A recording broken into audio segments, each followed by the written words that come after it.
The session that we have today is hosted by ORF and NIXI. It's the future of data, territory, and jurisdiction. For some of you who had come for the sci-fi conference last October, you know that our inaugural session also dealt with the same topic. It's quite a vast topic, and that's why we're taking up this issue again. ORF and NIXI are working together to look at the issue of data jurisdiction and national sovereignty and the various approaches that can be taken to resolve these issues.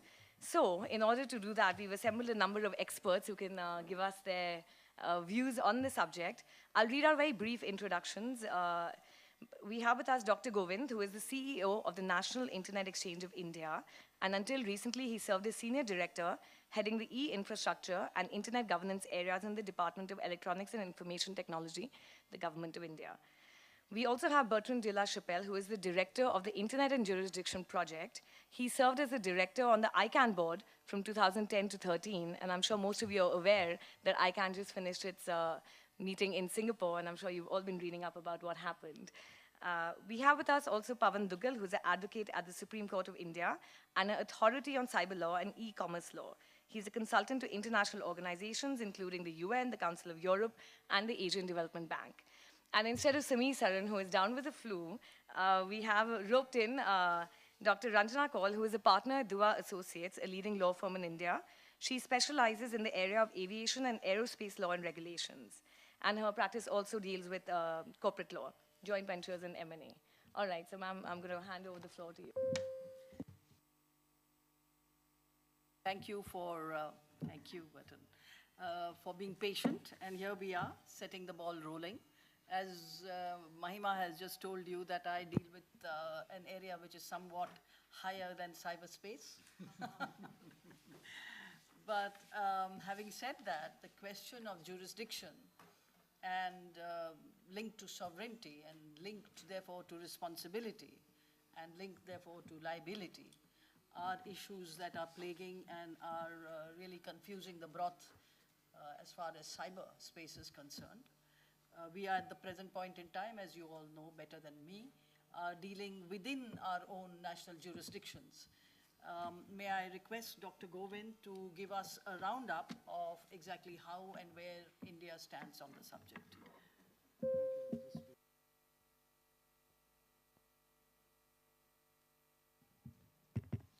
Good evening, ladies and gentlemen.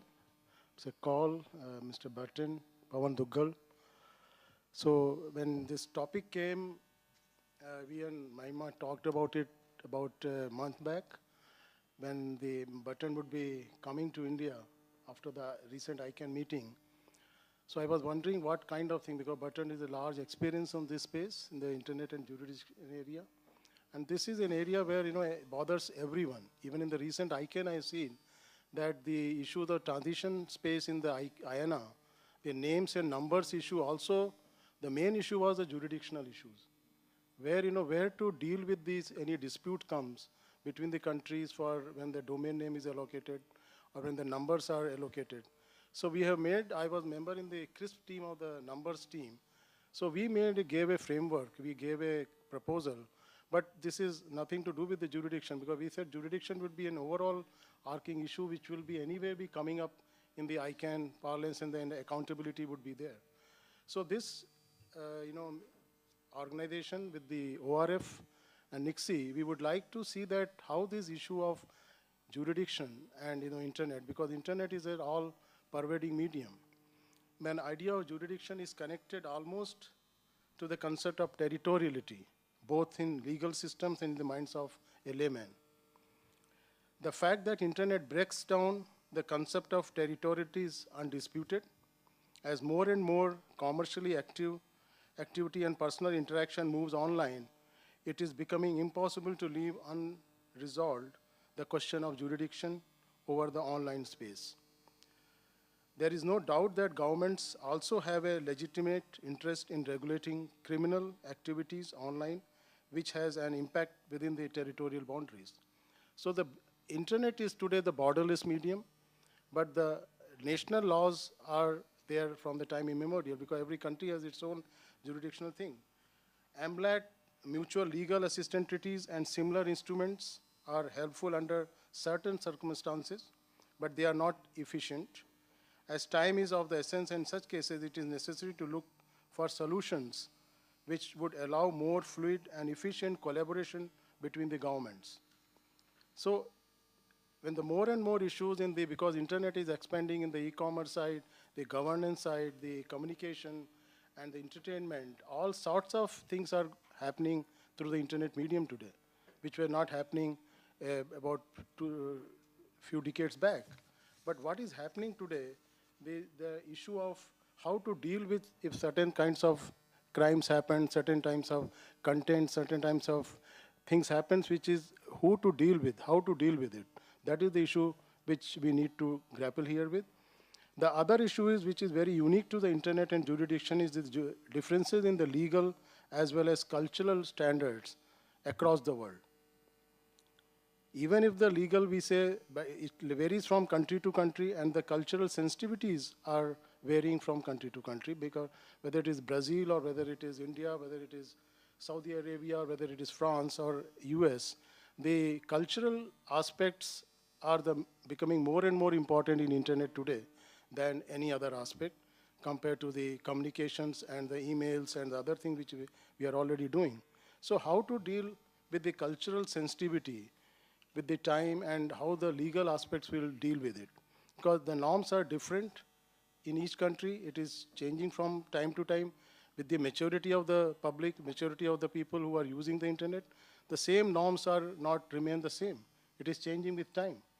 Today it may be a derogatory remark, today may be not a derogatory remark tomorrow. How to deal with those kind of situations? Then the governments have become more concerned with this issue, and in the light of Snowden revelations, how the data has to be protected. Because data is becoming the more and more important from the point of view of his free movement across the borders, and whether it is the knowing with that the Brazil has made out a local traffic to be moved within the country in their jurisdiction, and then the data localization of servers that has came up as an outcome of those kind of Snowden revelation, that many countries start trying to do those kind of fine-tuning of their network in their own country. But as you know, the internet is a network of networks. It is not that something, it's a global network. It was evolved from in the defense DARPA project in the US in 1969-70 time framework. And the transmission control protocol and the IP protocol, which are the building blocks of the internet today, it doesn't make any, they are irrelevant or technology agnostic for the things which are moving the packets within the internet. So they are not aware which packet is moving from which place to which place. So it is the content, it is the substance of the whole thing which is making more and more effect on the internet's parlance. But then how we must analyze whether cyberspace will bend to be idea of territoriality or vice versa, and whether there is an optimal solution which allows for the free and unrestricted flow of information and without balkanizing the internet. So whether with the data localization issues, the data protection issues, the privacy issues, and the freedom of expression issues, whether these things are going to make any dent in the internet, whether the legal issues are going to, how to deal with these issues, even the net neutrality, this is the internet governance issue today. How to deal with those kind of things in the internet space, though the cyber security, I will say it is the 10% of the total internet space which covers the internet governance issues, but it is becoming more and more important from the socio-cultural point of view in the society. Because because we are doing 90% of the internet, the networks, the e-commerce and other areas, but how to deal with the security aspect, the privacy aspect, the data security aspects. So there are varied concepts, varied opinions across the world about these issues, but how to deal with these in the various countries, that's an issue which is bothering people across the world. And there are, Budapest Convention is there, OECD norms are there, and there are many issues, many frameworks which people are working on this, but no global framework is yet on place, because every country has its own way of looking at the issues and the problems and the way to go forward about it. Courts around the world have evolved a number of stopgap measures to adjudicate cases involving online activity spread across jurisdictions. The effects test, in particular, tries to break away from a very rigid or textual legal analysis and tries to ascertain if the online activity was aimed at a particular jurisdiction. So how the cause and effect in the legal term, which I believe more of the legal fraternity here would be able to say more about it. So, but how to deal with this, the common man's angle, how the jurisdictional issues are going to impinge the global internet, how fast we can tackle these jurisdictional issues in the problem-solving framework. However, deciding the issue of where jurisdiction lies is only one part of the puzzle. Countries have very little extraterritorial enforcement powers and therefore has to depend on the assistance of other governments. Here I will say the internet is a collaborative medium. How there is a need to consultative, collaborative, consensual means to tackle the issues of the internet governance as well as the cybersecurity and the jurisdictional issues. Unless we cooperate, because internet is a cross-border phenomena, if one country documents sharing with the other country solve certain problem, then that has to be done. But for that, there is a need to a framework. Who should ask the document from one country to another? Who is the authority? Authentication, the content of that framework, what format it has to be submitted. So all these issues are coming when we look towards the internet and jurisdictional issues. US and other major European countries are more successful than others in the developing countries on the issue of solving these internet and jurisdictional matters.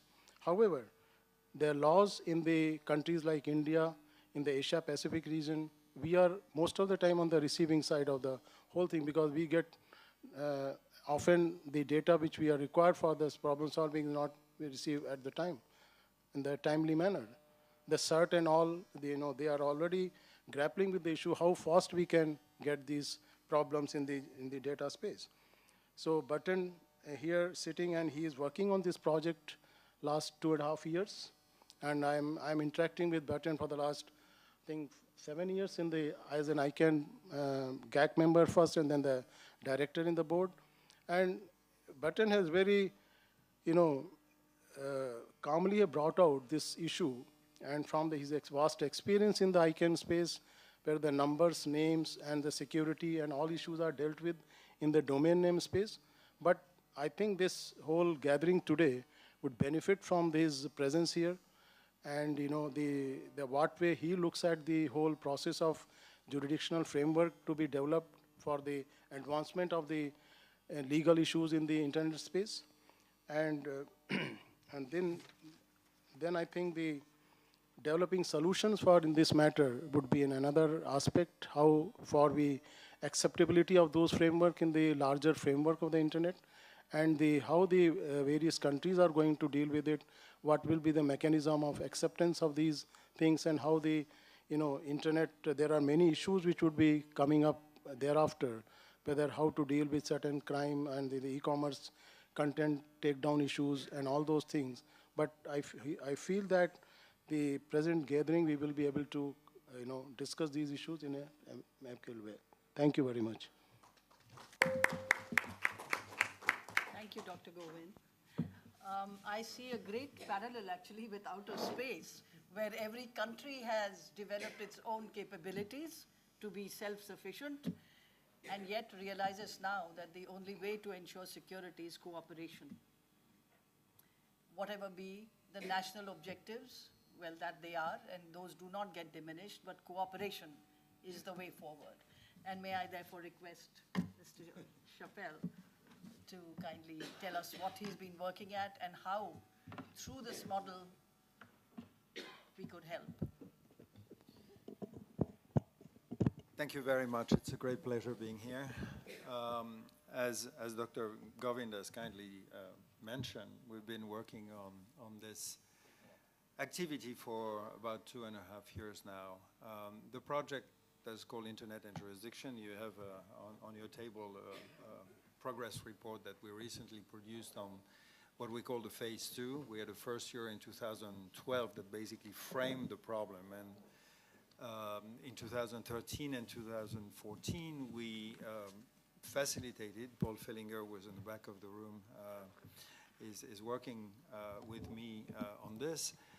We have basically acted as a neutral facilitator for allowing the different categories of stakeholders to discuss this issue. As you mentioned, the issue of jurisdiction is an extremely broad topic. But the starting point was, given the cross-border nature of the internet, there is a natural tension with an international system that is based on geographically defined jurisdictions. And for those of you who are lawyers, of course, the architecture of the international system is based not only on the geographic jurisdiction, but on the separation of sovereignties. It's basically a system that starts from the assumption that countries and governments are the masters of their own territory and their law applies to their territory, but they shouldn't impinge on somebody else's territory. And so this separation of sovereignty is really difficult to maintain and to use as a starting point for solving issues that are fundamentally, increasingly dealing with cross-border interactions. And so we're a little bit in a conundrum whereby if we reinforce and we reimpose a very strict territorial system, we risk losing a portion of the benefits that the internet and its transborder nature has provided. But if, on the other hand, we still stick to one of the early assumptions, which was basically the location of the operators is determining the applicable law, we end up with a real imbalance, whereas operators who are based in one country basically apply the law of that country at an international level. This was the starting point, how to handle this tension between the cross-border nature and the internet and the national jurisdiction and the patchwork of national jurisdiction. To make a long story short, because the different actors were seeing that there is no international framework, there are intergovernmental discussions. There are guidelines among companies. There are civil society statements and advocacy. But there is no space, actually, where all these different actors can come together and try to address the common problem.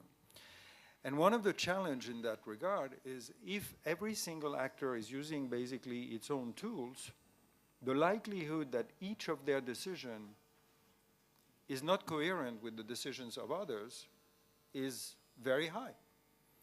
And the more incompatible they are, the harder the problem becomes afterwards, because as you know, it's much harder to harmonize laws after they've been adopted and diversion rather than trying to foster some kind of convergence.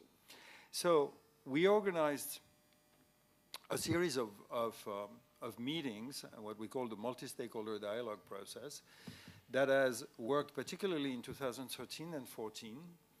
In 2013, we organized 4 key regional meetings, one in Brazil, one in Europe, in Paris, one in New Delhi, and one in Washington. And in 2014, we did the same with 1 key meeting in Paris and a lot of interaction and discussions with the different actors during the course of the year.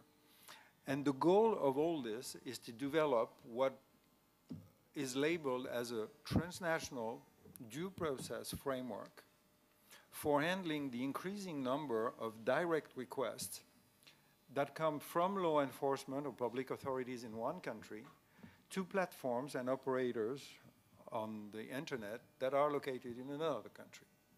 One of the distinctions between what probably Pavan is going to talk about is if you look at the cybercrime space, there's a huge effort to do harmonization on substance, because the goal is to have dual incrimination, that something that is recognized as a cybercrime here is also recognized as a cybercrime there. The Budapest Convention is one angle, you get mutual legal assistance treaties, et cetera, et cetera. But there is another domain, which is the one that not us as facilitators, but the participant in this process that now are more than 80 different entities, government, civil society, private sector, international organizations, and DNS operators. But that those actors have highlighted is issues that are related, for instance, to speech. And in user-generated content and all those platforms that deal with content, the challenge is that in many cases, things are legal in one country and not legal in another one. The perfect example, I come from France, Paul comes from Germany. In both those countries, issues relating to hate speech and particularly anti-Semitic statements, because of history, are criminal. Surprise, surprise. In the US, it's protected speech. And this has created huge tensions with the major platforms, including Twitter in France, and I'm sure it's the same in India when there are tensions that may emerge at the local level because somebody has posted in another country, in the region or elsewhere, things that trigger tensions between the different communities. And so the focus is to develop this transborder due process framework for requests, for domain seizures, content takedown, and access to user data. And the general idea is those requests are growing today. They exist. There is already an interaction between a lot of countries and platforms. It can be large platforms, small platforms. It can be large countries and small countries. A certain number of interactions are happening on a case-by-case basis or as informal trust networks. But in a certain number of situations, there is no real clarity on the procedures, no real transparency or due process. And this is actually harming the different actors because the lack of predictability is a major issue. And so what has emerged out of those 2.5 years of discussion, which once again involved more than 50 meetings in which we have either organized a meeting or participated in more than 19 countries, what has emerged is a draft architecture for this regime, this multi-stakeholder regime. And if you look at the document that you have, there is one drawing that you can see here, which is basically describing the two pillars of this regime. And without making too much detail right now, because we can discuss that further, the general idea of those two pillars is those requests need to be formulated and transmitted, and they need to be handled by the receiving entity, the platform or the DNS operator. And so the first pillar is basically a request submission system, which is, we jokingly qualify it as the plumbing, like it's basically how these things are being prepared and transmitted. And the second pillar is about request handling procedures.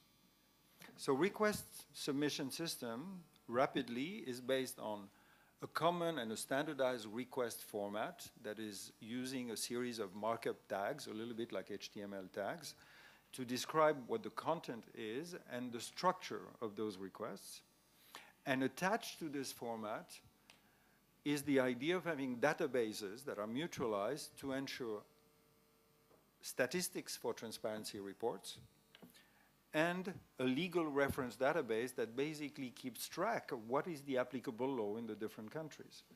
Without elaborating, the development of the database that tracks the applicable law is a huge endeavor in each company. The large ones can do it, but if you ask them, it can be Google, it can be Facebook or Twitter, it's a huge effort. And this is completely out of range for the smaller companies. Most of all, it's duplicative because each one is doing the same. So the idea of having a database that keeps track of this is actually useful for all the different actors and spread the best practices. There's an element regarding authentication of the sender. Today, platforms receive requests that may come from the law enforcement agency of Kenya, but actually it's a Yahoo Mail account. And it is difficult to be sure that it is the intended actor. So there's an element of authentication. And we organized last week at the Interpol offices in Singapore a meeting with law enforcement to see how they can play a role in authenticating the emission of those requests. Finally, the second pillar is related to procedural aspects and procedural guarantees. And this has to do with procedural predictability, like trying to develop and document the best practices that the major platforms are using today, and they have not necessarily written them down or shared them, so that it serves as guidelines also for smaller platforms on how to handle the requests that they're receiving. Because let's be honest, it may be a little bit provocative, when you're a very, very small platform, you have a very small legal team, if at all. You receive requests, and the temptation is to do one of two things. Either you just ignore them, you don't respond, you stonewall, or you basically accept any request that comes because it's the fastest thing to do. And both attitudes are not good for any actor. It's not good for the system, and it's excessive on both hands, and it doesn't provide a stability mechanism. So procedural predictability, defining common procedures and criteria, is extremely useful for everyone. And there's another dimension, which is the dispute management mechanisms. And I insist on the term, it's not dispute resolution mechanism, because there's no way to arbitrate, basically, between a country and a platform or a DNS operator.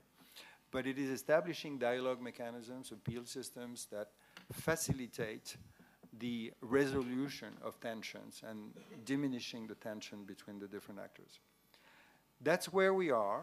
We have facilitated this network. You will see in the documents that have been distributed that there's also an observatory that has 34 experts in different institutions around the world, including in India and in Brazil.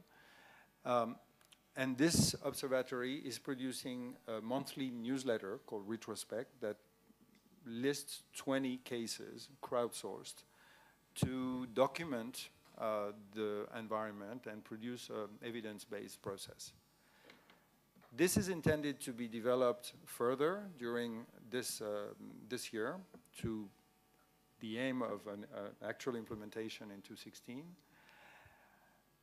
I want to insist on two quick points as a conclusion. One, we have voluntarily, from the onset, engaged very closely with countries that are not in the traditional transatlantic environments. It's not a European, American type of discussion. It involves other actors, and India and Brazil have been two countries that we've really wanted to engage from the onset, and we're very happy to see that it is a discussion that is going on.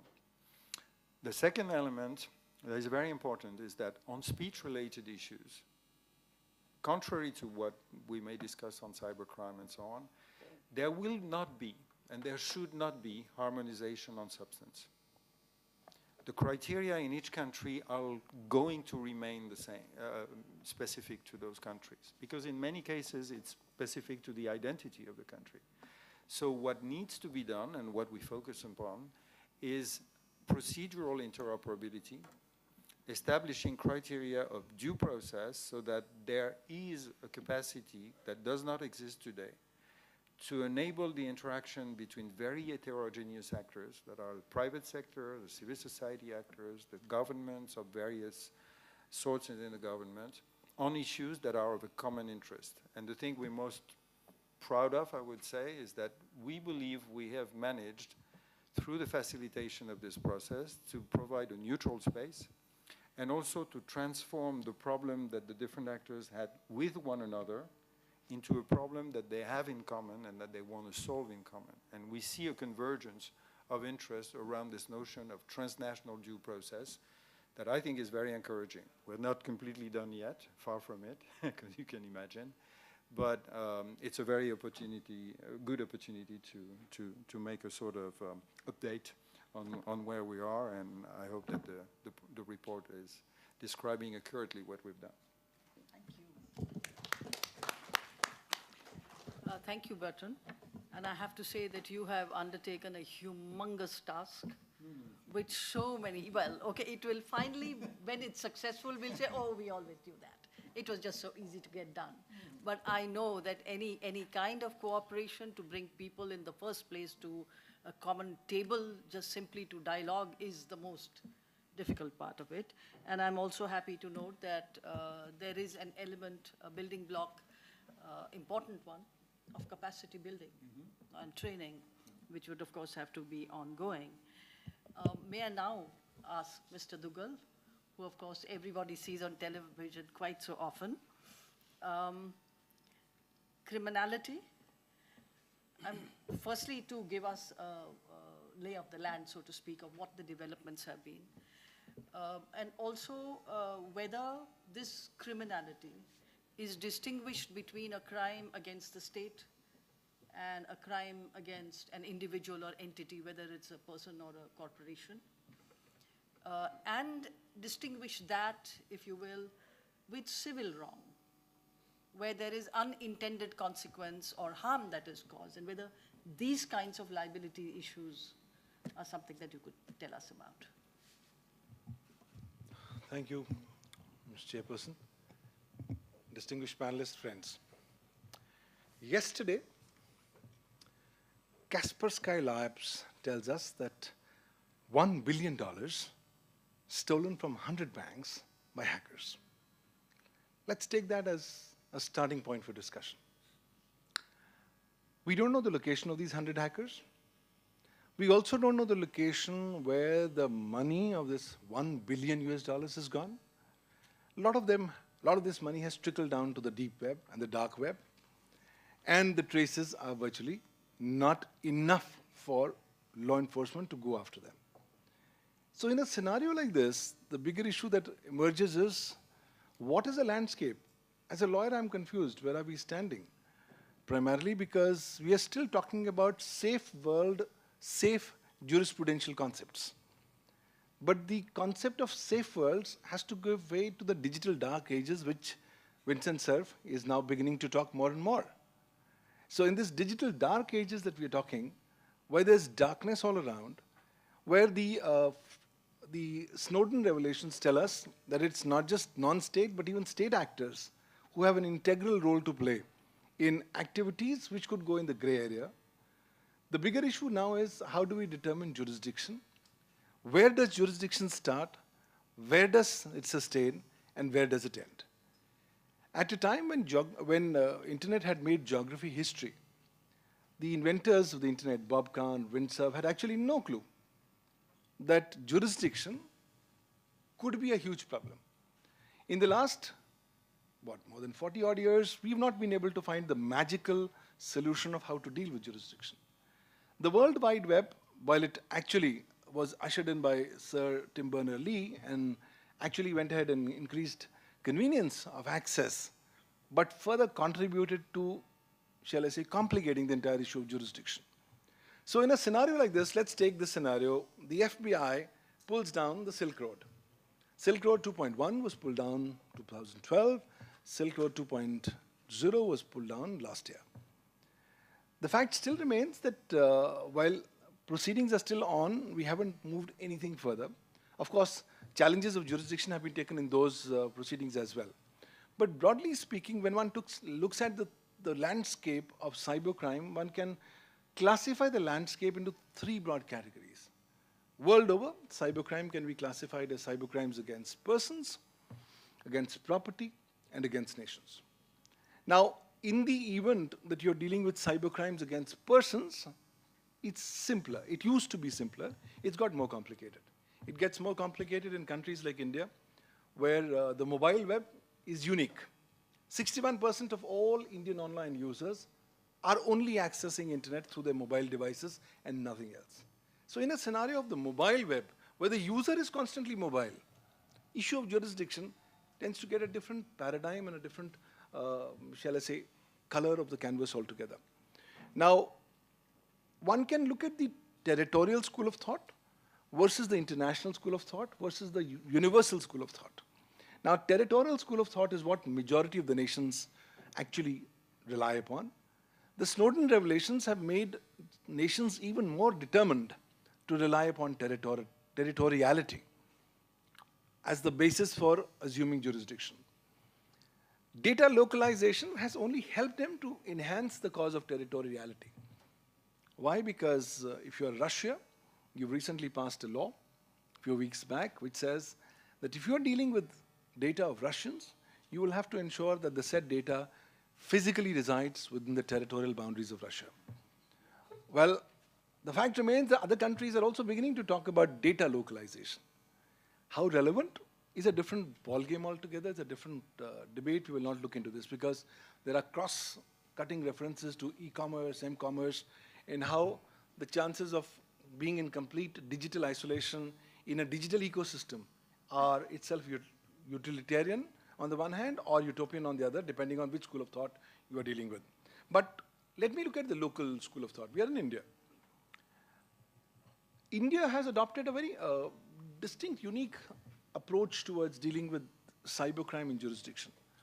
Normally speaking, the law of the land is that your law will be applicable to your own territorial boundaries. Well, that's where majority of Indian laws are applicable. But way back in 2000, when we enacted this legislation, the Information Technology Act, we made a conscious choice.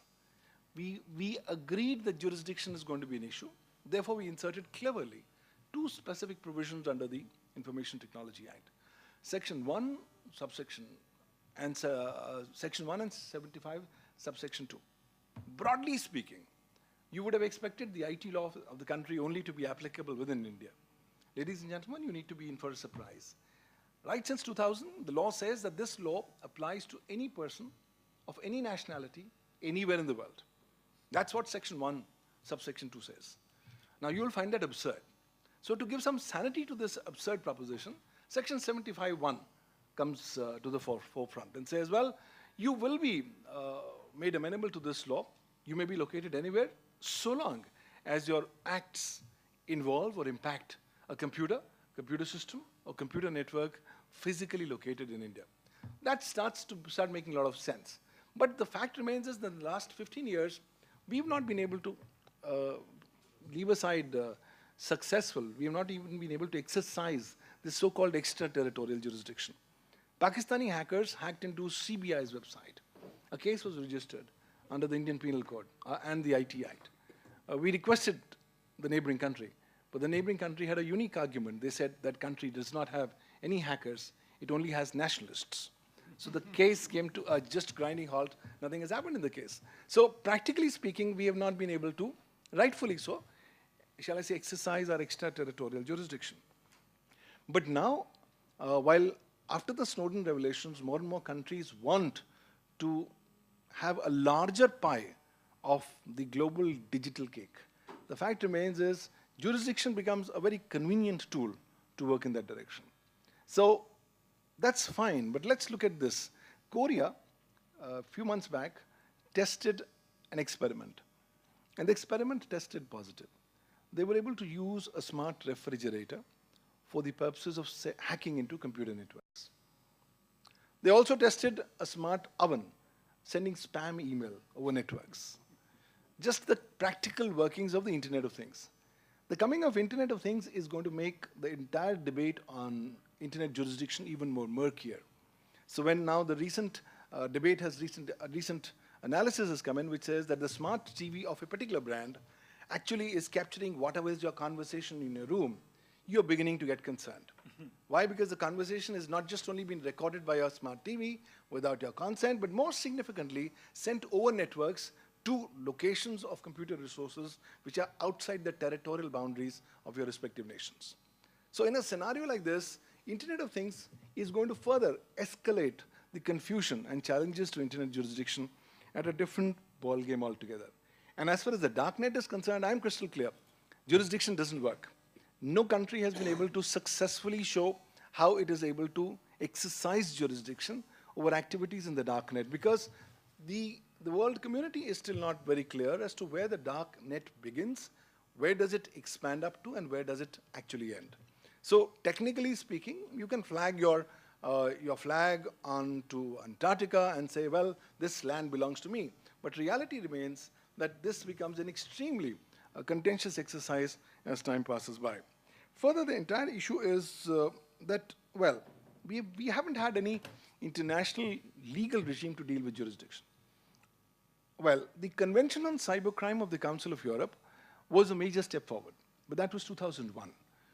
It also primarily was a European experiment, though it's now gone beyond Europe, and a large number of non-European nations have acceded to it. But a lot of nations in the Asia-Pacific have chosen not to ratify, or not even to go ahead and sign the Budapest Convention, primarily because there are concerns of national sovereignty, there are concerns of jurisdiction, and allied issues per se. So, in the absence of an international regime on jurisdiction, it's each one to your own. So, the framework that Bertrand is now suggesting is definitely a great step in the right direction. However, the question that needs to be examined is that all stakeholders need to be actually agreeing to some common basic denominators before moving forward. But in a constantly shifting targets game, more so after the Snowden revelations, and more so when breaches of cybersecurity have become the de facto norm, getting international acceptance on even basic denominators is going to be a challenge. We saw the process of laying down the rules of the road in the London Conference in Cyberspace 2011. That process went a bit further in the Budapest Convention Conference on Cyberspace, and also in Seoul in 2013. But after Seoul, we just came to a full stop. Nothing happened in 2014. And now, when the Hague Conference happens later this year, it's expected that the so-called ice needs to be broken. So, legally speaking, till such time, countries do not accept the so-called international jurisdiction platform or paradigm, we will begin to keep on seeing scenarios where national countries will only keep on harping upon national jurisdictions. One of the biggest, shall I say, insecurities of state and non-state actors is that they do not want to cede jurisdiction of anything which could prejudicially impact the sovereignty, integrity, or security of a sovereign nation, or even public order, decency, or morality in that regard. So those are tough questions.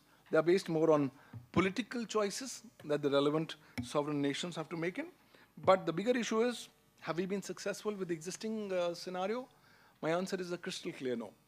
The mutual legal assistance regime has been a regime of convenience, has not been a regime of effectiveness or efficacy. Consequently, to give you the Indian example, the Indian premier investigative agency on cybercrime, the Central Bureau of Investigation, they did a survey, and they found out that on an average, it takes them 3 years and 4 months to get information under the MLAT, or Mutual Legal Assistance Treaty, from another nation in one matter. So if the premier agency is going to get 3 years, 4 months to get the information, and the second output is that they're not able to get information in a number of cases, because that is again dependent upon the relevant reciprocal goodwill that's available in the relevant jurisdictions. So the Mutual Legal Assistance Treaty as an experiment is a broken one from the word go. It hasn't delivered. But the question is, does that mean just because it's not been delivered, it should be thrown out of the window? Definitely not. It has got its own efficacy, must be retained. However, more better, efficacious models of internet jurisdiction, I believe, need to be specifically now looked at. And I think initiatives like what Bertrand is doing would be definitely very helpful in proceeding forward in the right direction, except now the new paradigms will have to be added to the internet jurisdiction debate. The new paradigms being cybersecurity and mobile. Well, all our internet jurisdiction debates have been focused on a line-specific internet, on a computers and a laptop-based internet. However, given the huge mobile commerce markets that India and China currently are, it's very important that the mobile access has to be factored in as we go forward in determining how the internet jurisdiction has to evolve. So let me give an example. I have a mobile connection on my mobile. I take this iPad. I'm traveling from here to Geneva. And I'm in Geneva. I'm having a local connection. And I access something from my mobile pad. And lo and behold, I do something which is maybe contrary to a law in a country. So the question is, which is the jurisdiction? Is my physical location in Geneva the jurisdiction? Is my access of the local Geneva service provider the jurisdiction? Is my access to the Indian service provider the jurisdiction? Or is my ultimate place of residence the jurisdiction? Those are questions that we don't have definitive answers yet. Territoriality, yes, has given us some answers, though not the most effective and the most comprehensive in today's scenario. Indian courts, meanwhile, have gone further ahead. They've actually developed on the Zippo principle, which got developed in the United States of America, and say, well, India has also seen its growth of maturity. We've gone through the maturity curve. So we began in early 2000s when we were able to convince the courts in India that just because internet was physically located, you could access the internet in your jurisdiction, you could have jurisdiction. And for numerous years, we were able to actually convince the courts to go ahead and exercise jurisdiction only on the ground that internet was accessible through internet service providers located within the territorial jurisdiction of that relevant court of law. But over a period of time, when the Zippo principle started getting more attention in the US, the Indian jurisprudence also took appropriate note in that regard. And then finally, over various cases, we finally came across with the Banyan Tree case. The Banyan Tree judgment of the Delhi High Court has now become the de facto, shall I say, pronouncement on internet jurisdiction in the country. Here, Justice Muralidhar of the Delhi High Court went ahead and exhaustively examined all applicable laws in all parts of the world, including the Zippo test, and finally said that in the absence of any further efficacious remedies going forward, we will have to still rely upon the Zippo test. So the effects test is, by and large, the foundational principle on which the Banyan Tree judgment is based. Well, this is despite the fact that under the Code of Civil Procedure, we have various sections which provide for territorial jurisdiction of a particular court of law as well. So India is also in influx. We today do not even exactly know how we are going to actually invoke internet jurisdiction on a mobile web. So how about a guy traveling from Delhi onto a village in Hyderabad or in one of the Andhra Pradesh, and then on transit from one service provider to the other, he commits a violation or contravention. Now, given the fact that number portability has now come in, the entire canvas starts becoming far more complex rather than simple per se. So I think all these factors will have to be factored in. We are still at early days as far as landscape is concerned. I can definitely tell you the landscape is going to dramatically change in the next 2 to 3 years, depending on the developments that are taking place. But nonetheless, cybercrime and cybersecurity, as also the mobile web, will be very important factors now to determine the color of the canvas of the debate of internet jurisdiction as we proceed forward. Thank you. Well, thank you very much, Pavan. And I have to say that sounds very scary, whatever it is. But we have a way forward now to try and harmonize procedures, rules of procedure. So typically what we do is to have a law and then set the rules of procedure. However, we are doing this in the reverse for cyber, it seems, which may be, in fact, the way to go forward, since at the present point in time, the subject of jurisdiction, the countries and courts are themselves grappling with what it means when applied to this particular medium. May I throw the floor open? Are there any questions that you might want to ask? And please identify yourself and keep the question brief. Yes, please. My question is to my name is Vinay Kesri. Vinay Kesri. So my question is, and it's possible that you haven't reached this stage yet where you really had to grapple with this issue. But you know, the thought in my mind is, how would this kind of framework be operationalized?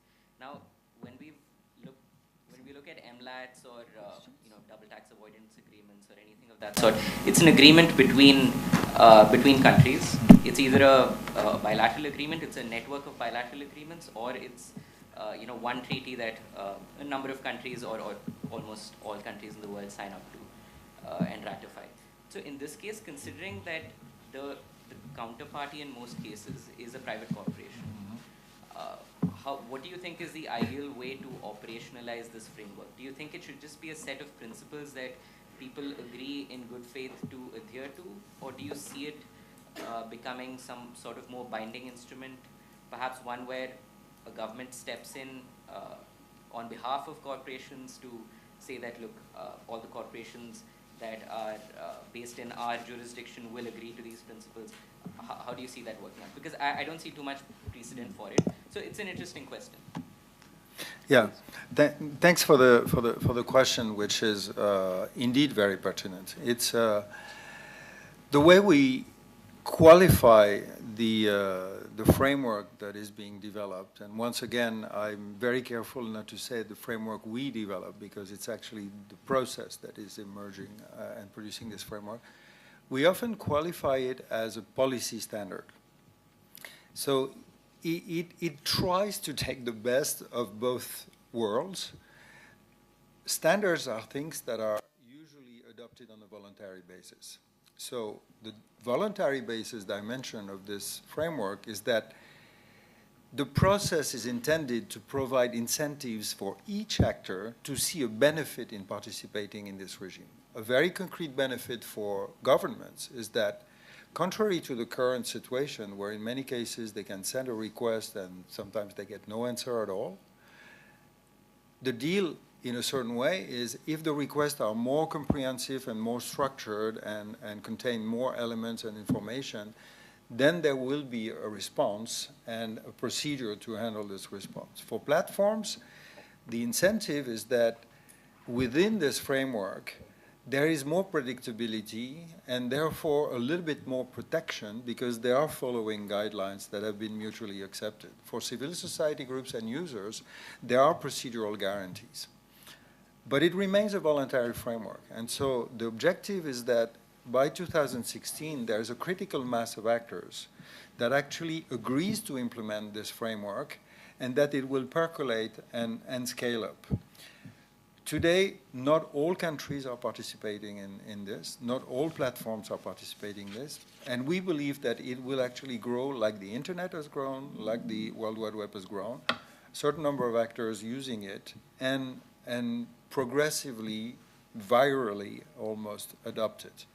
That being said, in the medium term, or even the long term, we do not exclude that progressively the different traditional framework will embed that it will be recognized by some national laws, it will be recognized by the terms of service of the platforms themselves, and so on. But fundamentally, think of it as a policy standard, and the way it is being developed indeed is a little bit original, because it starts with the facilitators trying to develop a regime, and once again focusing on the specific cases where there is a discrepancy between the laws. Not so much the cases where cyber security and dual incrimination can be achieved, but all the cases where the differences of legislation are the fundamental starting point. So the answer is policy standard and voluntary adoption, and the hope that the alignment of incentives is actually making this more and more adopted. May I ask a attached question? Yeah. Which is that the due process, which will harmonize the manner in which queries are posed to the opposite party. So you might have a country or a state instrument seeking these queries, as we had the example of CBI, or a corporation which is incorporated here in India seeking, or an individual such as myself. Would this not, or would it require require the support or the consent of the government in terms of maybe simply a notification to say, okay, these are the procedures, and anybody wishing to ask any of these questions or seeking information may follow this? Well, and to whom would these questions be posed? Because the state might know where to contact, to the point of contact, or a corporation, but an individual may be floundering. this is, you raise a very interesting dimension, which is the architecture is easier indeed to implement with very identified public legal entities. It can be law enforcement, it can be administrations that are dedicated to a particular topic. The point you raise is a very interesting one that requires probably a little bit of flexibility, which is a certain number of those requests are actually put forward by either associations or individuals after a court decision, for instance. So you go to a court, you obtain a court decision, but then it's your lawyer that actually wants to interact with the platform and say, I got a judgment in India or elsewhere, and I want you to take down this content. The problem is that in the current international environment, unless it is also considered illegal in the US or elsewhere, there's no enforceability. And so therefore, what we see as a potential evolution is that the countries themselves will see the benefit of using this procedure for their own requests, and they will progressively encourage actors to use this channel to forward their requests. And in exchange, the companies themselves will progressively say, we actually will handle those requests coming through this channel and not the ones that come haphazardly in no format or whatever. But I agree, there are cases where it's more structured and some cases where it's less structured and it has to be more flexible. It's an important distinction. Please. I'm Lieutenant General Ashok Agarwal. I work for an American company known as Location Labs, California-based, and we are dealing with location-based services, basically for safety of women and children, etc., etc. Right, my question is addressed to Mr. Duggal, primarily because who addressed a very important question about the web, mobile web, because now the whole thing, initially the cyber crimes were related to this because you could, with the IP address, one could locate the location of the crime. And now with the mobile subscriber roaming all over the country and also in the international scene, the things become difficult. But here I have a sort of point that wherever a person may be roaming within the country or outside, always a traceability exists with the technology. The traceability of a person, whosoever may be that operator who is supporting that, whether it's a number portability or any time, that number, wherever it was, traceability exists. Also, location also exists. So why should there be an issue about deciding the legality of the place of crime, whether a crime was being committed by a customer, either in India or abroad? So I think that's one question which I have. The second question which I have for Mr. Duggal again is to think, I mean, see this crime, the cyber crimes, like we have an organization, international organization, like an Interpol. Is there any framework today exists for the cyber crime like an Interpol police, international policing? So I think that's why my question, or there are some thoughts are being done by the United Nations or the countries to establish such organization, because just now Mr. Duggal mentioned that $1 billion being stolen by 100 banks and things, I mean, something has to be done. Somebody has to do it. We don't know even where the things are there, how things happen, the two. The last question I have, I'm sorry, this is for Burton. I mean, I am attending this program for the first time, but I want to understand that I think it's a good work being done to think about it and bringing a platform where there is this sort of system is being developed to generate the request and then process them and all sort of things. So I was wanting to understand, from my understanding, what is the legality of this? Are your organization, firstly a little bit about your organization, and are you making the members of the countries and the nations as member of this organization? And who is funding this organization? Does it work it under umbrella of United Nations or whatever? So I think, thank you. I'll go first. First question, yes, it's you're bang on target. It's possible to locate the exact location of the mobile. Now, that's provided everything goes fine. There are people who use mobile numbers for the purposes of fudging or distorting their IMEI numbers. Today, that becomes a bigger challenge. But a far more complicated challenge is now put forward by these new OTTs, or over-the-top applications. Okay. Now, for example, all of us, or a large number of people here, would be using a large number of mobile applications on their smartphones, including like WhatsApp and Truecaller. Now, problem is a majority of these mobile applications are not application service providers, are not physically located within your territorial boundary. True. To give you an example, last week there was a huge cry in Hyderabad because 2 separate instances of gang rapes recorded on mobile phones.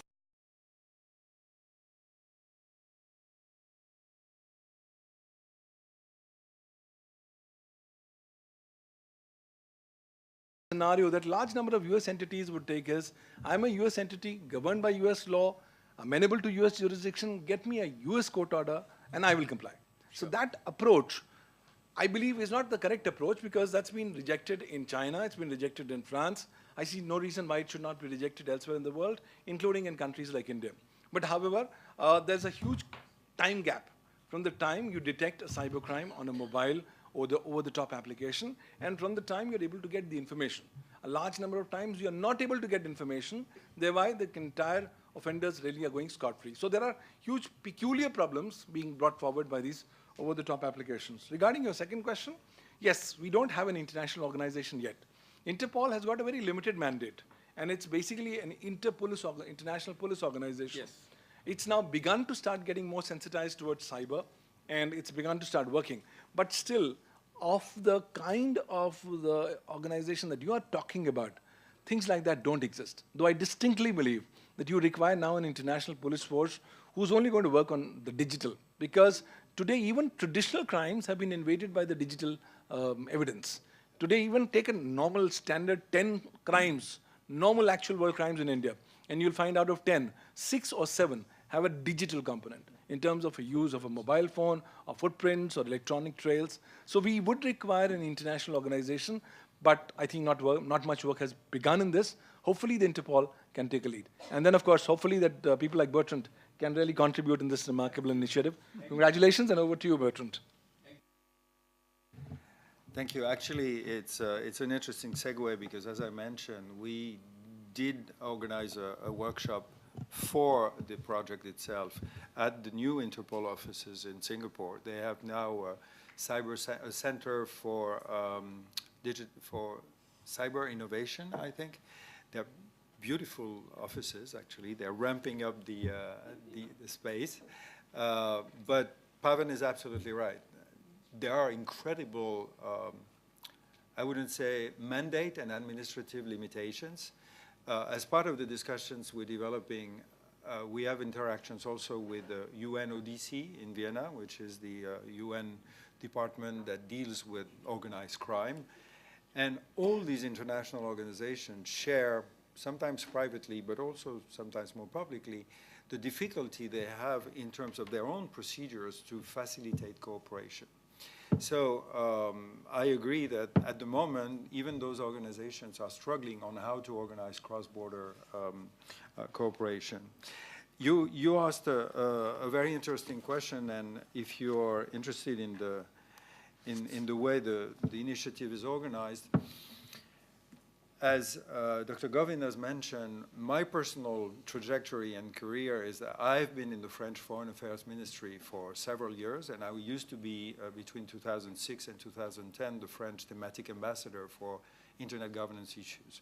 Then I went to the ICANN board, and when I launched this project in 2012, it was with the conviction that there is a space for neutral facilitators who are recognized somehow in the community, like they have some element of credibility and credentials, but that fundamentally the legitimacy of the exercise, like any voluntary exercise, is whether people are coming or not.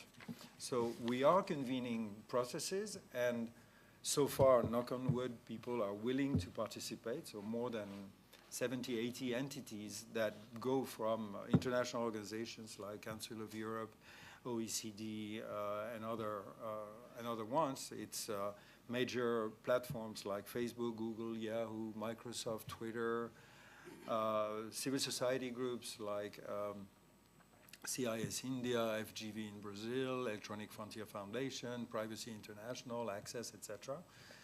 And among the governments, participants from a few European countries, including Sweden, France, Germany, UK, and Netherlands, but also the United States, India, Brazil. And so all those actors around the table are basically what gives an element of credibility. Regarding the funding, you can see at the end of the brochure, the funding is something that we try to make as balanced as possible among the different groups, because it's a guarantee of neutrality. So the fundamental actors at the beginning have been DNS operators, i.e. registry operators like PIR, the manager of .org, CCTLD operators in France, in Australia, in Canada, and Brazil. And we hope, wink, wink, that Nixie is going to join this great crowd. Among the companies, the funding has been provided by Facebook, Google, Verizon at a time, and Disney. I insist on the fact that we do not deal fundamentally with copyright issues, because this is its own space. So Disney is not there because of copyright issue, which is something that people have sometimes wondered about. They're mostly there because they have spaces and social spaces, including for kids. And the very important element is that in the coming years, and we have already started, we want to have the 4 pillars where there's also foundations and governments. And we're very happy to tell that as at the end of last year, in addition to Switzerland, who was providing a little amount of funding, the German government has been very proactively supporting the initiative and putting some money in the support. And the foundation called Sigrid Rousing Trust in the UK has also contributed. That being said, as you will see in the numbers in this page, we are a policy startup. And policy startups are very thrifty, and they start with basically love money and business angels at first, but we are right at the moment where we need to make the round A financing, as you know the expression. So make a jump from the limited amount of resources that we've had to a larger amount of resources, and we hope it will work. But I cannot resist the temptation to piggyback on one of your previous questions, because on the content aspect, the request for takedown, for instance, of content on large platforms raised the question of how do you exercise sovereignty in the digital space. And Pavan has very rightly highlighted the 2 elements of, you get data localization, for instance, and extraterritorial extension of sovereignty. But those 2 things do not scale up nicely. If everybody wants data localization, excuse me, at one point, not only does it harm the business in India, which wants to be global, but it leads to very strange situations where the data about Maltese people need to be on data centers in Malta. And when I send from France an email to somebody, one in India, one in Australia, one in Brazil, and one in Germany, then Gmail needs to cut my email address so that the data that I have sent something is stored in France. And then there's a bit in Brazil that says somebody from somewhere has sent an email. This is technically not scalable. So there needs to be something different. And interestingly, the law in Brazil that intended at first to think and implement data localization has slightly shifted in the Marco Civil in order to introduce the notion that if it is data about Brazilians, irrespective of where it's located, it needs to be accessible under certain conditions. Interestingly enough, for the lawyers in the room, there is a fascinating case currently under discussion in the US where Microsoft is being required by the US law enforcement to provide data about an account on a mail account that is stored in Ireland on the basis of a warrant emitted in the US. And this is going to go to the Supreme Court, and it's an amazing case. But the point is, those approaches are not scalable. Likewise, the initial approach of US platforms, which said we're based in the US, therefore the US law applies worldwide, has progressively been recognized as not implementable on a sustainable basis. The question you raise about location is fascinating because today the platforms basically adopt two modes of partial filtering of the content. It's either geo-IP location or what they call local lenses using the CCTLD, so google.fr, Google.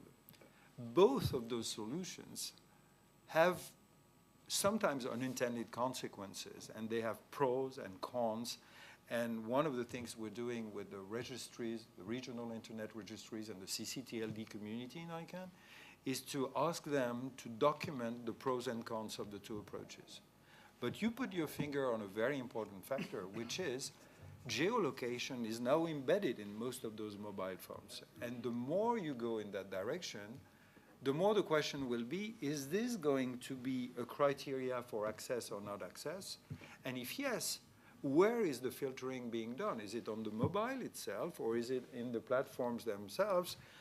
And in that case, do they have access to the geolocation? So all those issues are going to be extremely important because there are technical implementation aspects related to the choice of options. And it is very important in those cases to understand all the consequences of the apparently equal technical solution, but they have huge consequences. So, sorry, I've been a little bit long. The last thing you are not, is there, what is the equation with the United Nations? Oh, yeah, sorry. So, as a former ambassador, I've participated in a lot of international discussions in the United Nations, in the CSTD, in the ITU, and so on. Just like the internet is victim of its own success, that it has brought something that is so widespread that now it brings people who are so different that there are additional tensions and there's no security and so on, it's a little bit the same with the United Nations. The key challenge with the United Nations is that because it's universal, any discussion you want to start requires the agreement of everyone. And this is exactly the problem that UNODC is encountering. It's the problem of the UN General Assembly when it wants to adopt a resolution and so on. So we see the United Nations, and particularly a certain number of its subsidiary elements. It can be ECOSOC, it can be the Council Committee on Human Rights, etc. There are sounding boards. There are places where initiatives like this one are brought so that everybody is aware of it. We work very closely with UNESCO, for instance, which has a significant number of activities in that space. But the development of those regimes need to gather the different actors, first of all because of resources, but also gather actors who agree on the notion of due process and transnational due process. And I know I'm on record here, but it's a fact of the international space that not all countries are absolutely committed in the same way to the principle of due process. And as I was explaining earlier, this is one of the reasons why we have, from the onset, engaged with Brazil and India as two major countries that do have an endorsement of this notion. There's a legal system, there's a lot of procedures, and therefore it is possible to bring a general regime. We hope that it will be adopted more and more and will resonate within the UN system. But it is a multi-stakeholder effort, and the UN is not a multi-stakeholder environment, so it makes it difficult to engage the private sector and civil society. But it is definitely something where the articulation is important, and the articulation with UNESCO and with other committees of the UN on this topic is active. And one element that I should mention, of course, is that attached to the UN is the Internet Governance Forum, which is not entirely a UN thing, but an effort has provided a multi-stakeholder space. And every year, as part of the outreach effort, we are organizing workshops at the IGF to explain and to raise awareness about the project. But this is a delicate issue, and I hope managing Yes. it in a balanced manner. Absolutely, because United Nations today cannot completely isolate or leave this issue of, because internet is a reality globally. Sure. So I think it's a very major issue which United Nations has to address. And I hope there is no parallel effort like you are doing being done by them, because that may not really turn out to be productive. Thank you. Thank you, gentlemen. Yeah, my question is to, Bertrand. my question, but, like your time frame, this framework is under development. When it is the timeline, when is the timeline for this to get matured so that it starts, working for that? Or is there any more challenges? And then even after the framework is developed, how much time it is there any timeline we have worked out with the various countries? How will be the processing these kind of issues? And third, as you said, the US is still not going to be, because their local laws are not going to adhere to the Indian content takedown on those kind of things. Even if you submit this kind of format to them, they are not going to adhere to that thing. So how are we going to tackle this kind of issues and challenges? And the second is, of course, the comment that the legal aspects we are looking into for this jurisdictional aspect. Is there any internet architecture, the technology aspects where we can work out the privacy in the protocols or in the other IETF standards, which can automatically take the issues of these global jurisprudence and those kind of issues? On the first question, I would say three things. And I think Pavan has sort of alluded to that earlier. At the moment, there is a race.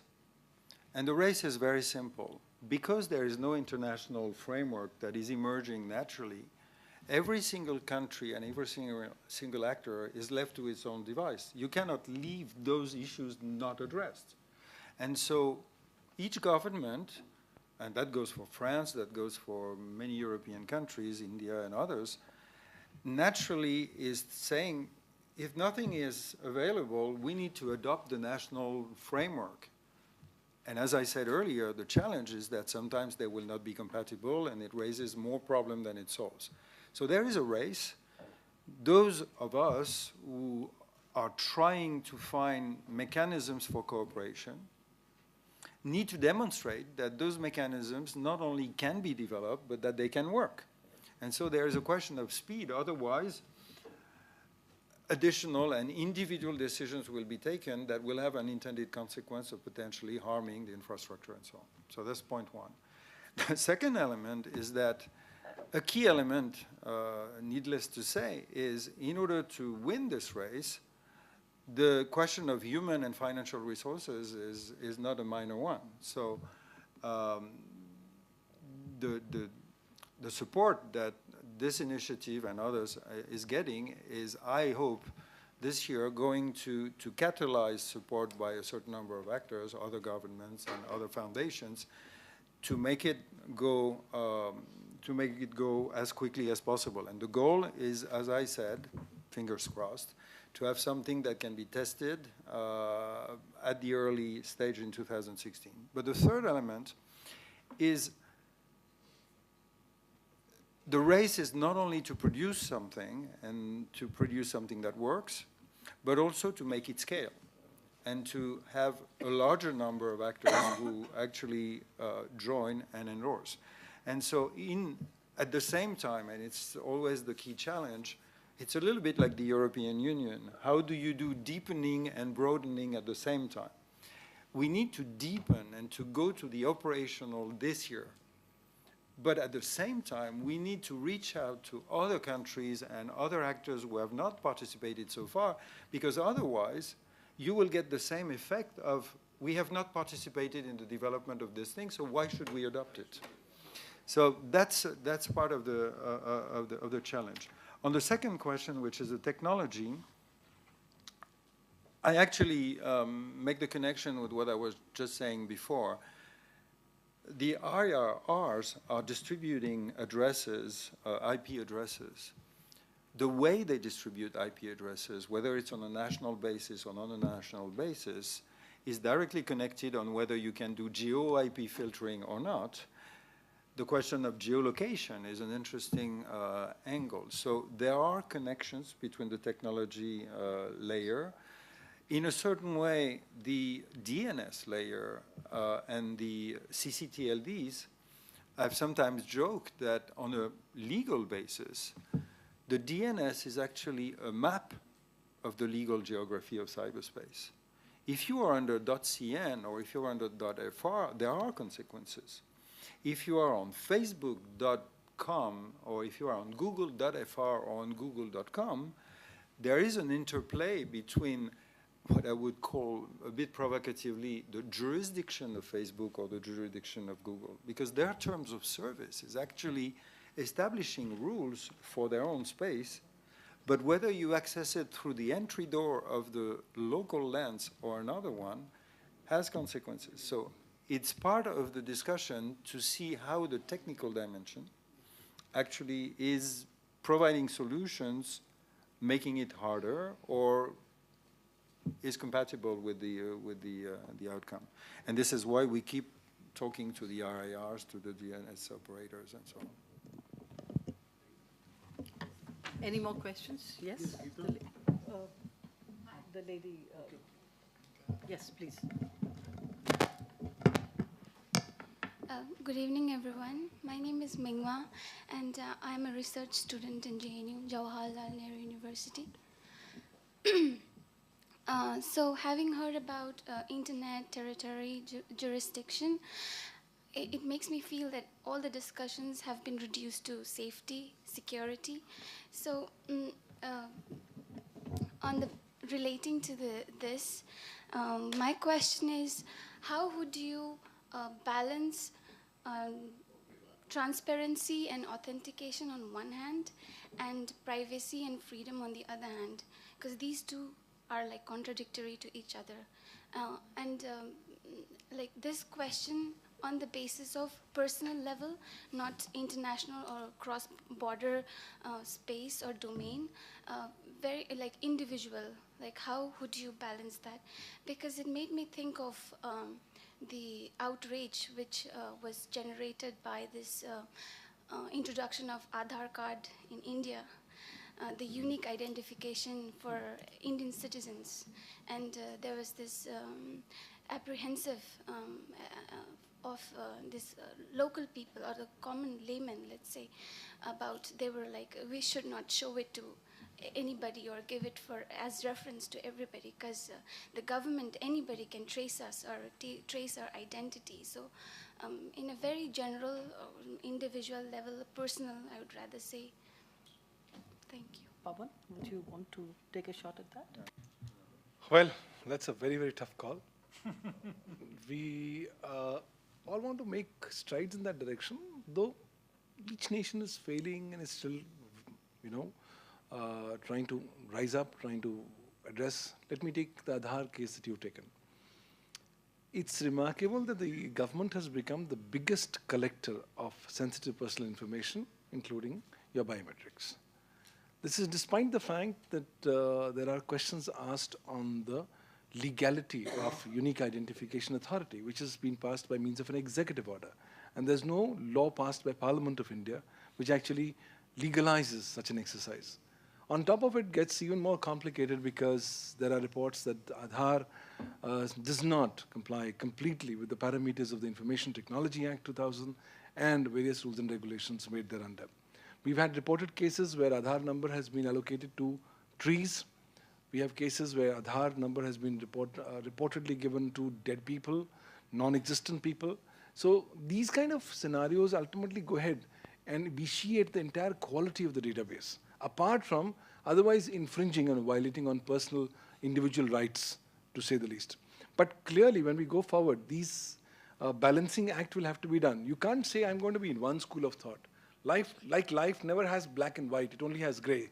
Same is the case on the internet. Internet never has only black or white. You will have to do a constant, shall I say, harmonization of all the competing, conflicting interests in order to achieve the desired objective. How we will be able to do so, that's something that nobody has a magical answer, but surely that's the way, because that effectively addresses the concerns of all stakeholders, and yet appears to be the most logical and the rational basis for proceeding forward. Back over to you, Peter. Yeah, I will consciously refrain from speaking on topics that I don't know. The internal Indian things, Pavan is much more able to weigh in. What I wanted to answer on your question is a clarification on the transparency database here. This transparency database is a statistical information on how many requests have been sent by one particular actor in one particular country to one particular recipient. You're probably familiar with the fact that major platforms have begun to develop transparency reporting. So it is growing, but at the moment it only concerns 3 or 4 key platforms.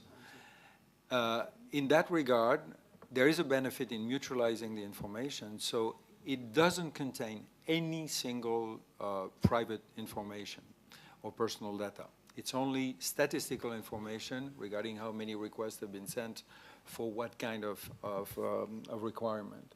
But the second thing that I wanted to highlight is you said everything is oriented towards security. And I think it's a very valid point that I would like to frame slightly differently. You may know that, like many countries, and we're not unique in that regard, there have been those events in France a couple of weeks ago.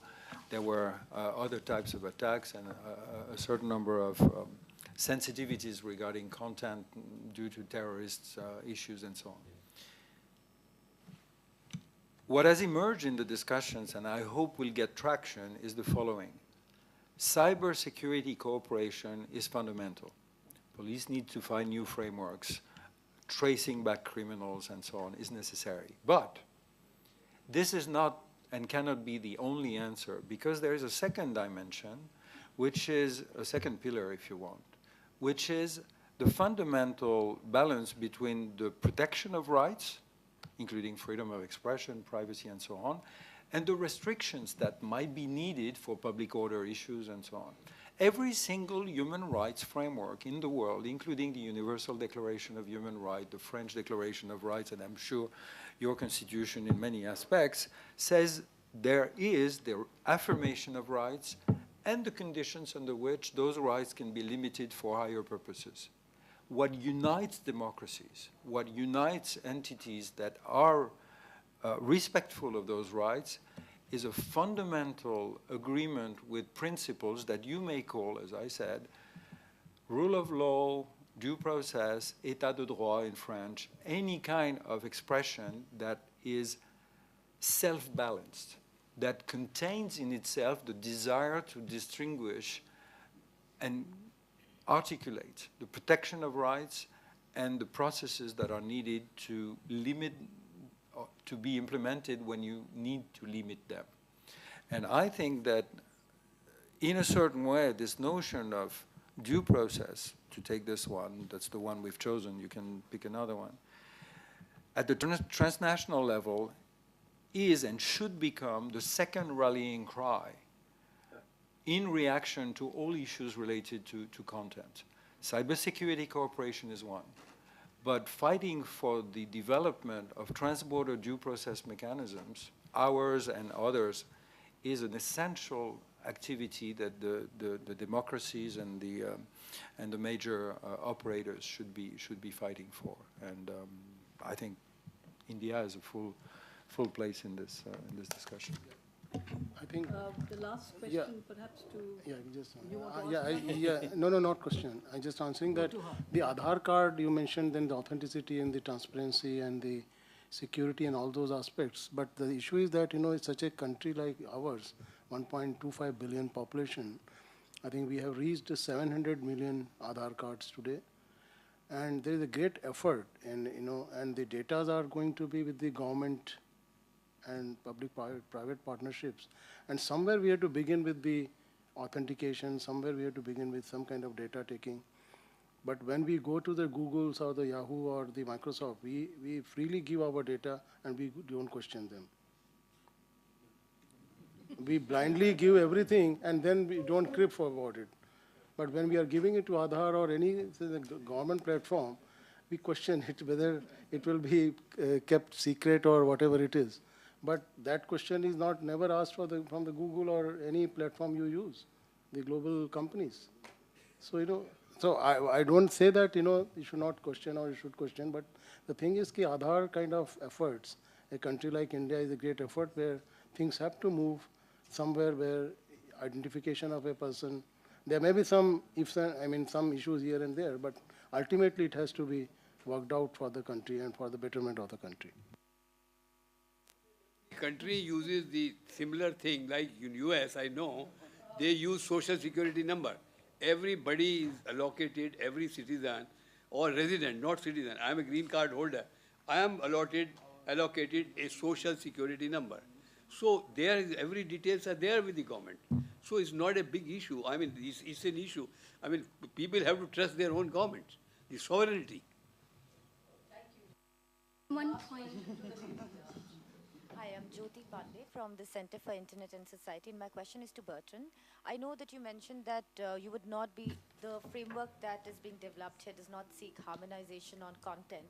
But the one issue that I'm interested in is, for example, certain kind of content that has been identified as being harmful internationally or within international frameworks. So for example, child pornography, how does the framework A deal with specific content related issues where such content is concerned?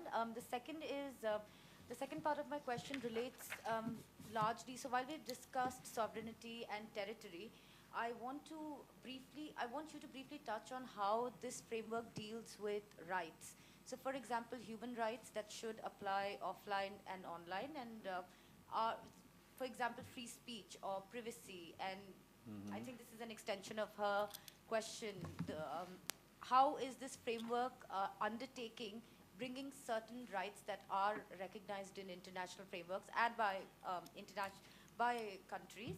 And the final question that I have is giving the example of space exploration, and that would be probably one sort of framework that I have heard being discussed as a possible framework that the cyberspace should evolve towards or aim to evolve towards. Even there we see issues of rights. So for example, now with the SpaceX program, and now that exploration has taken a private scope, so how do we resolve sovereignty and private ownership of content, especially when most of the content is user-generated? So whose rights over content should matter, apart from the rights over territory and sovereignty over the content itself? Thank you.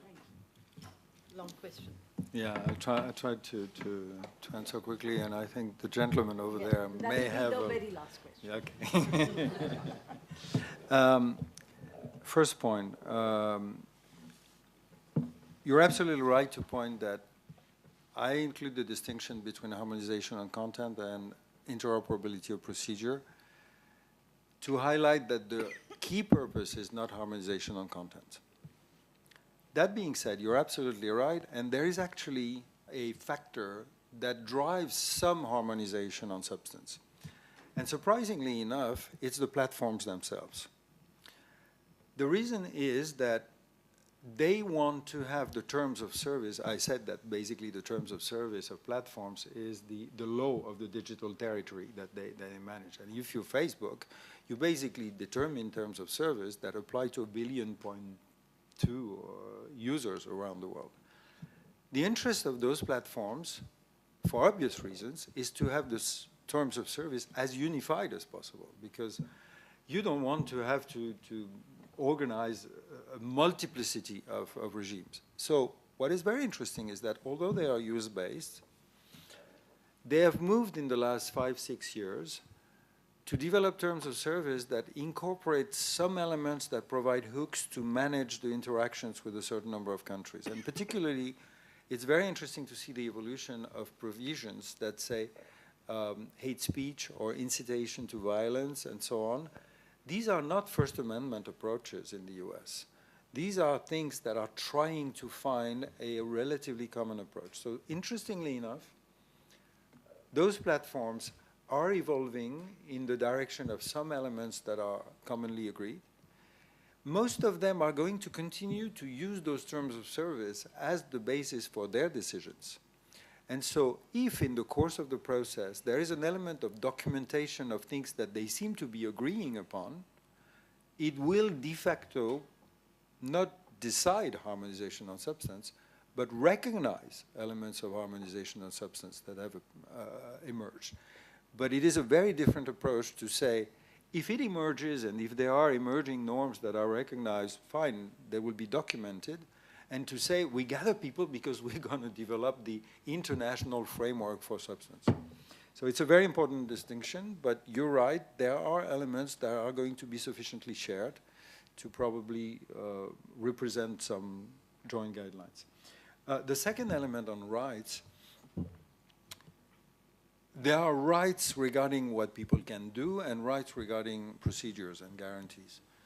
Regarding what people can do, the regime is fundamentally intended to establish, as we said, this balance between the freedom of expression, for instance, and the limitations in certain cases.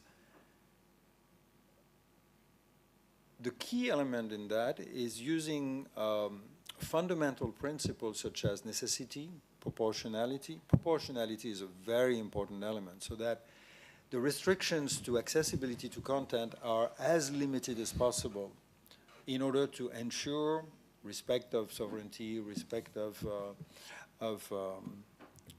what is that?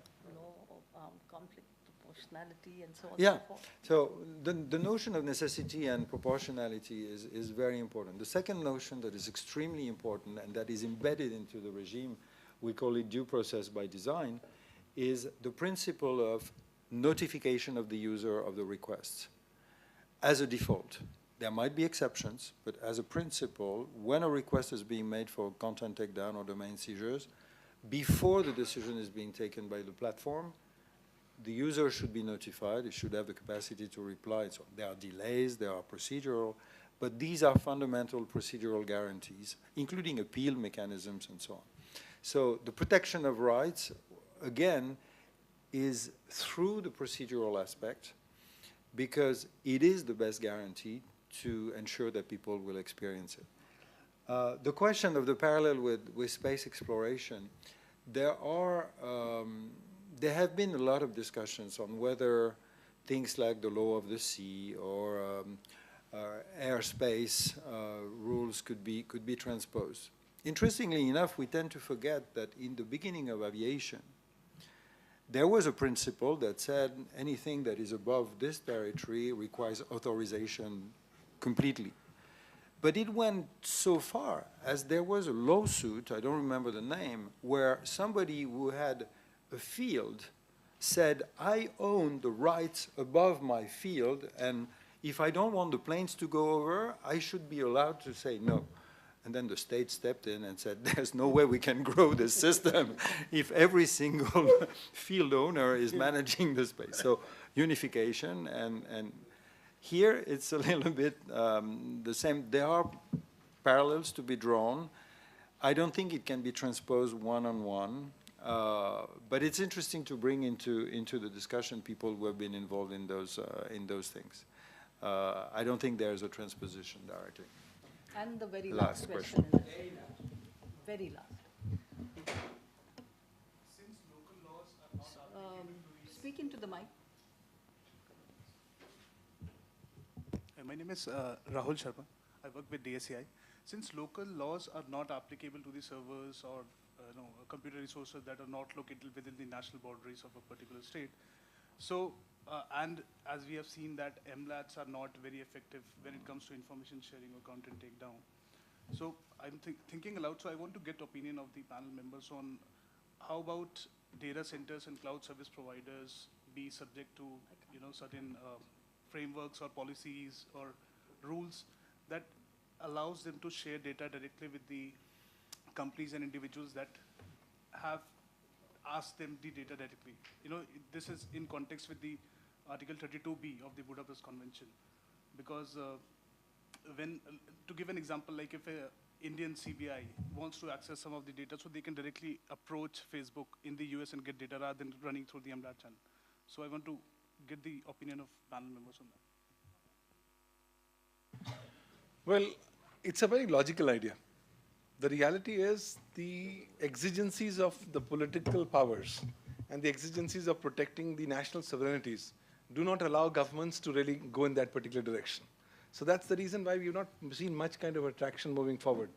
But now I think the situation might substantially change, with President Obama now saying that he's now going to come up with new cyber legal regime that's going to force companies to, or that's going to, shall I say, encourage companies to report cyber security breaches with the government.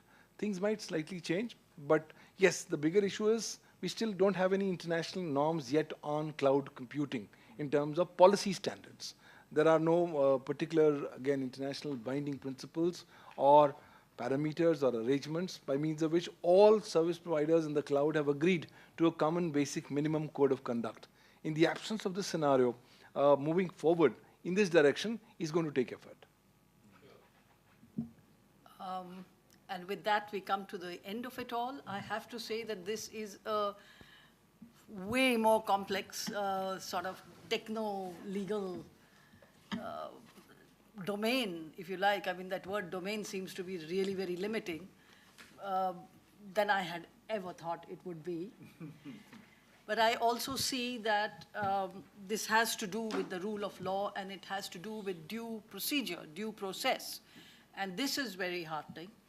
And perhaps we could take some heart from the fact that in outer space, there has been a distinct no-no to any kind of binding treaty and convention after 1979. And there are a large number of UN General Assembly resolutions, for example, pertaining to remote sensing or nuclear power sources to be used in outer space, which are just resolutions. And countries are adhering to it and following it in good faith, as the Vienna Treaty Law of Conventions requires. And there is no pressure, there is nothing binding, but they see value. As Bertrand was saying, countries, corporations, individuals, ultimately individuals, must see value in it. And I hope it all works by 2016. But certainly going ahead, I see that a large number of countries, with or without the United States participating, will adhere and link into this. And the reason why I say US is because just recently a UN General Assembly resolution in December 2014 passed a resolution to say no first placement of nuclear weapons and WMDs in Earth's orbit. Now, this is what the Outer Space Treaty says anyway. But the 4 countries that voted against it was United States, Israel, Georgia, and Ukraine. So, doesn't matter. We'll all get on anyway. Thank you very much, Dr. Govind, Bertrand, and Pavan. Thank you so much. Thank you, all of you. And a big clap.